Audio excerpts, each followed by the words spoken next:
Hey, it's Mr. Peace. Just got done sharing my heart for a second time here at Foothill Oak Elementary School in Vista, California, part of the AM/PM program. I got to address the students for the second year in a row, and the first time I came, the focus was all on bullying, looking at someone's heart first and foremost, just like you see your own best friend, showing that love to others and that kindness to others. But today we kind of built on that by showing that self-love, right? So the topic was positive life choices, with the sub-theme being be your best self. And this being a Leader in Me school, the Franklin Covey education, the 7 habits of highly effective people, Foothill Oak Elementary is proud to be recognized as one of those. I was also able to incorporate a few of the habits into the presentation.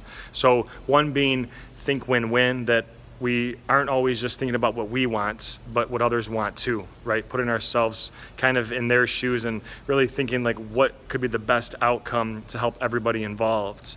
We also talked about the habit synergize, and this was to work together as a team to come up with different solutions, that we encourage each other. We make it part of our, giving our best efforts is not just doing our best, but also encouraging someone else.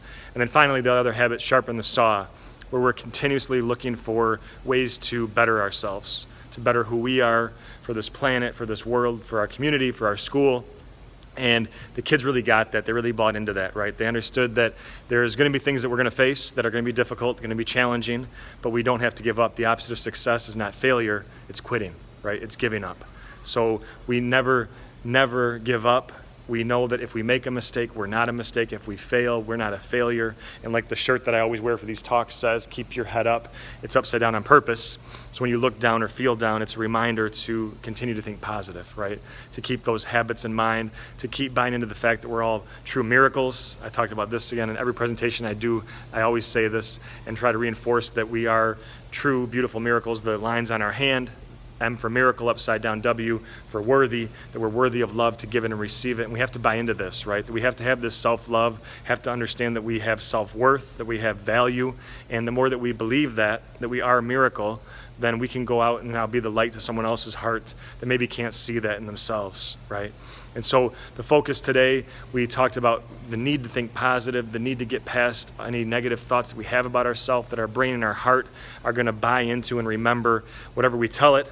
So hopefully we tell it something more positive and not so negative, because what this world needs are more positive people that are making a difference at a young age. You guys are beautiful. You guys touch my heart as always. Keep sharing your light, keep sharing your hearts, keep sharing your kindness. Much love. And as always, make sure to hit the subscribe button you see pop up on the screen here.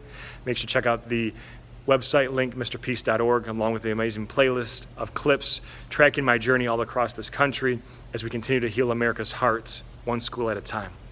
Peace.